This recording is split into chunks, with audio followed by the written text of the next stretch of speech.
Taos pusong pasasalamat ni Shubi Estrada sa oportunidad na makasama sa pelikula ni Vice Ganda at Nadine Lustre. Lalo pat isa ito sa mga entry sa Metro Manila Film Festival. Marami rin ang nag-congrats sa milestone na ito ng actress. Talbog. Oo, kasi 'di ba may mga chika, alam niyo po yung mga kasagsagan ng chika noon na yung mga old videos 'di ba ni Shubi, parang tapos hindi na siya nagge-guest co-host sa It's Showtime. May mga chikang lumabas na masama ang loob sa kanya ni Vice Ganda. 'di ba? Parang tinanggal na yata siya sa pelikula, may mga ganun chika, 'di ba? So, ngayon ay kumbaga kasama na siya at isa sa milestone talaga ito sa kanyang buhay. You have to think na nakasama niya ang isang Vice Ganda at ang pelikula niya entry pa sa Metro Manila Film Festival.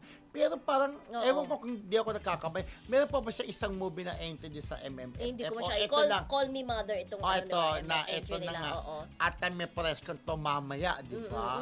Pero syempre, okay lang, di ba? Kahapon.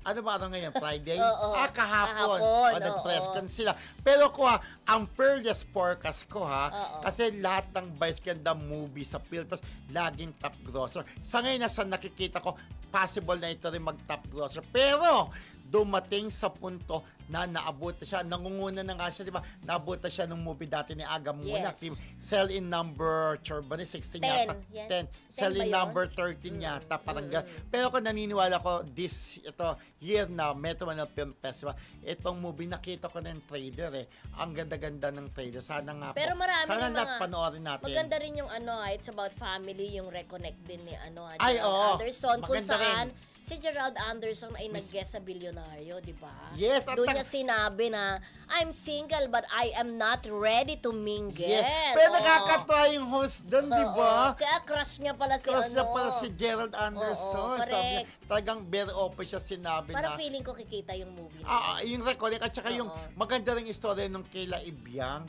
di ba yung sa Nathan Studios. I'm perfect. Oh, yes. I'm perfect. Ang ganda yung tungkol sa mga bata na merong may karamdaman, Oo. may di ba? Oo, mukhang Parang iyon kikita rin kasi maraming at makaka-relate doon.